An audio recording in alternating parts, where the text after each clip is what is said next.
Yo la team, j'espère que vous allez bien. De mon côté, ça va tranquille, comme d'hab. Du coup, aujourd'hui, on se retrouve pour une nouvelle vidéo. On va parler de la liste des documents à fournir pour la campagne Campus France 2023 qui s'annonce. Ok, du coup, on rentre dans le vif du sujet. Je veux notifier que pour se lancer dans Campus France, il faut être en terminale, c'est obligé. Même si tu es en première que tu fais un candidat libre, c'est blanc, ça va pas passer. Je vous dis ça en même temps.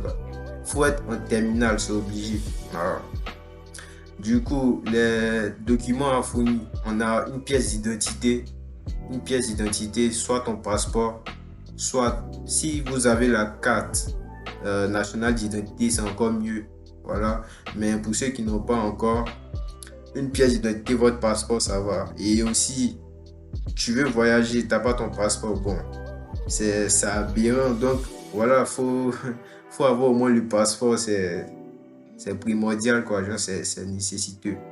Du coup, après la pièce d'identité, on a trois photos dans les autres pays aussi, c'est pareil, trois photos, voilà, à fond blanc, les petites photos à fond blanc, voilà, vous connaissez certainement.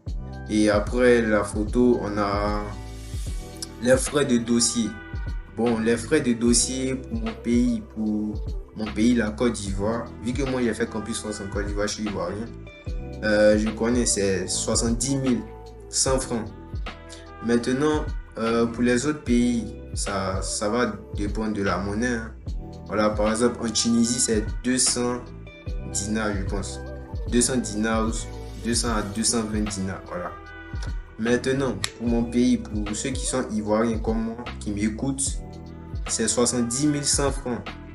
Et les frais de dossier, on les paye à SGBCI. SGBCI, voilà. Et voilà, c'est vous payez, vous partez à SGBCI, vous payez les 100 francs qu'on ajoute là, c'est pour le timbre. Parce que quand vous allez partir à SGBCI, vous payez 70 000. Mais il y aura le thème qui est 100 francs. Du coup, ça fait 70 100 francs. J'espère que je suis clair là-dessus. Du coup, prévoyez aux 100 francs. Ok. Maintenant, après, il y a un CV à faire. Il y a un CV. Ça fait partie de la liste des documents. Pour pour tous les cas que je vais citer, c'est-à-dire ceux qui sont en terminale, en licence ou en master, vous devez faire un CV. Dans votre espace Campus France que vous allez créer, il y a une rubrique où c'est marqué CV. Vous allez déposer votre CV là-bas. Maintenant, au niveau du CV, c'est pas la peine d'inventer des trucs pour dire non, j'ai fait ça, j'ai fait ça. Non. Si vous n'avez aucune expérience professionnelle, c'est mieux de ne rien mettre. Je vous conseille, c'est mieux de ne rien mettre.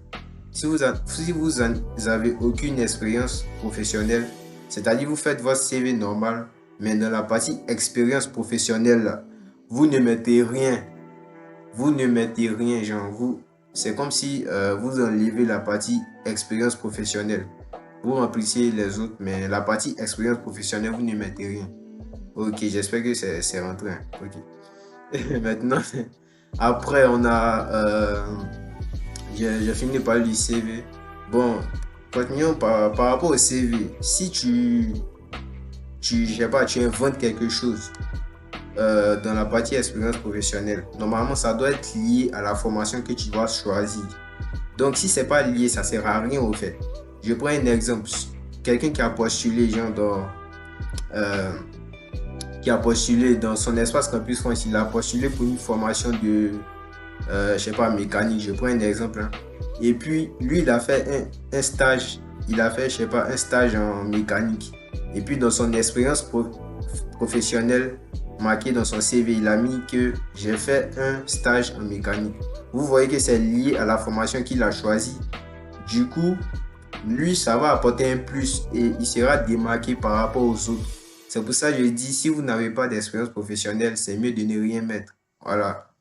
Ok, j'espère que mes frères ivoiriens, j'espère que vous avez compris. Ok, bon, à la suite. Du coup, je prends cas par cas. Ceux qui sont en terminale, vous devez justifier au moins 3 années d'activité scolaire. C'est-à-dire, dans terminale, on prend terminale première, seconde. Voilà. Du coup, si, peu importe si tu as fait trimestre ou semestre, tu prends tes 3 bulletins ou 2 bulletins de seconde, tes 3 bulletins ou 2 bulletins de première, tes 3 bulletins ou 2 bulletins de terminale, plus ta collante au bac. J'ai bien dit pour ceux qui sont en terminale.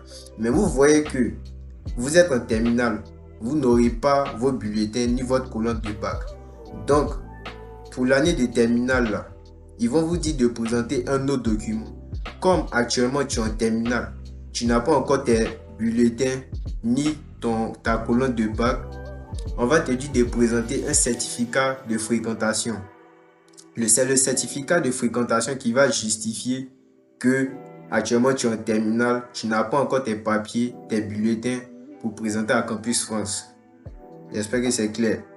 Du coup, le certificat de fréquentation, on trouve ça dans votre établissement respectif. Tu vas à l'administration et vous dites je veux un certificat de fréquentation.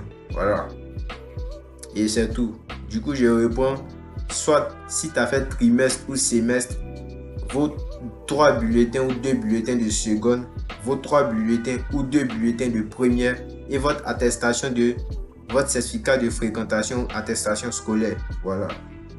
Maintenant, on passe à la licence. Ceux qui sont en licence 1, vous devez présenter, justifier au moins 3 années d'activité scolaire. Donc, on a la licence 1, la terminale et la première.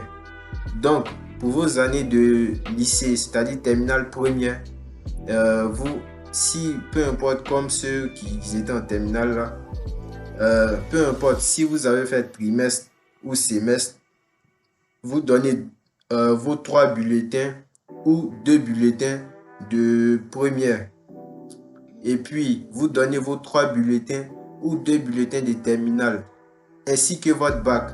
Cette fois-ci, vous avez eu le bac, vous avez eu vos bulletins et votre collante.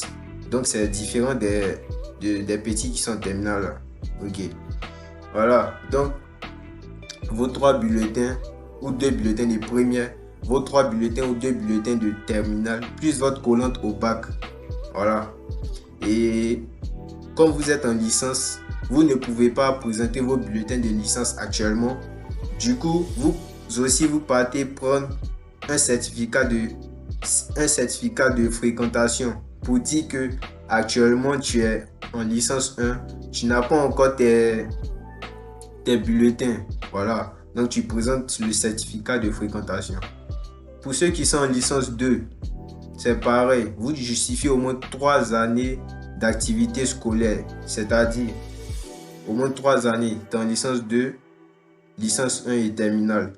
Voilà. Donc, si ta terminale t'a fait en trimestre ou semestre, peu importe, tu prends tes 3 bulletins ou 2 bulletins de terminale, plus ta collante au bac et tes bulletins de licence 1, plus ton certificat de fréquentation de licence 2, pour dire que actuellement tu es en licence 2, tu n'as pas encore fini ton année, du coup tu n'as pas encore tes bulletins.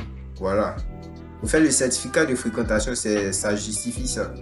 C'est pour dire que tu n'as pas encore tes bulletins, donc tu présentes ton certificat pour prouver au moins que tu es dans une école. Parce que tu ne peux pas faire Campus France en étant, je sais pas, en dehors d'un cadre scolaire ou non. Tu dois appartenir à une école. Voilà, c'est obligé. Maintenant, pour ceux qui sont en L3 jusqu'en master, ainsi de suite pour monter, j'ai bien dit à partir de L3 jusqu'en master, vous devez justifier au moins 3 années d'activité scolaire. Donc, à partir de L3, par exemple, je prends un exemple. Pour ceux qui sont en L3, vous devez justifier L3, L2, L1. N'est-ce pas? Du coup, pour vous, il n'y a plus terminale. Donc, vous allez vous dire quoi? Que je ne dois pas donner les bulletins de terminale, ni même la collante. Mais c'est faux. Les bulletins, vous n'êtes pas obligé de donner les bulletins. Les bulletins, même, vous ne devez même pas donner. C'est juste la collante que vous devez donner. Parce que quand vous allez créer votre espace Campus France, quand vous allez remplir, là, vous allez déposer vos bulletins. Il y a une partie où on doit déposer la collante du bac. C'est obligé. Même si tu es en master, tu dois déposer ta collante de bac. Donc, j'ai bien dit, à partir de ceux qui sont L3, ils sont plus obligés de déposer leur bulletin de terminale. Mais seulement le bac, seulement la collante de bac. Bon, pour d'autres qui ne connaissent pas la collante, c'est attestation de réussite au bac, votre relevé de notes au bac. C'est-à-dire quand tu allais composer l'examen au baccalauréat, le papier qu'ils ont donné pour dire oui, vous êtes admis au bac, c'est ça qu'on appelle attestation de réussite au baccalauréat. Pour ceux qui sont L3 jusqu'en master, vous êtes obligé de mettre ça. Voilà. Mais les bulletins, vous n'êtes pas obligé de mettre les bulletins. Vous n'êtes même pas obligé. Il n'y a pas la partie où vous devez mettre les bulletins. C'est juste la colonne de bac. Ok. Maintenant, vous mettez la colonne de bac et puis vous justifiez d'au moins 3 années d'activité scolaire. Donc, vous mettez vos bulletins de licence 1, vos bulletins de licence 2 et votre attestation de fréquentation de licence en licence 3. Voilà. Pour ceux qui sont en master aussi, c'est pareil. Je prends un exemple. Si tu es en master 1, tu mets d'abord ta colonne de bac et puis tu justifies d'au moins 3 années d'activité scolaire. Donc, si tu es en master 1, ça fait master 1, licence 3, licence 2. Donc, tu présentes tes bulletins de licence 2, de licence 3 et ton attestation de fréquentation du master 1. Ok, c'est bien rentré. Voilà. Donc, je crois que c'est tout. Hein. J'ai tout expliqué par rapport à la liste des documents. Du coup, j'ai fait un recap de tous les documents. J'ai bien dit la pièce d'identité, 3 photos, les frais de dossier, après les bulletins, les diplômes et voilà, c'est tout. Les diplômes et le CV, voilà, le CV, n'oubliez pas le CV. Donc je crois on est au thème de cette vidéo. Du coup, on va se dire à la prochaine pour la prochaine vidéo. Ciao.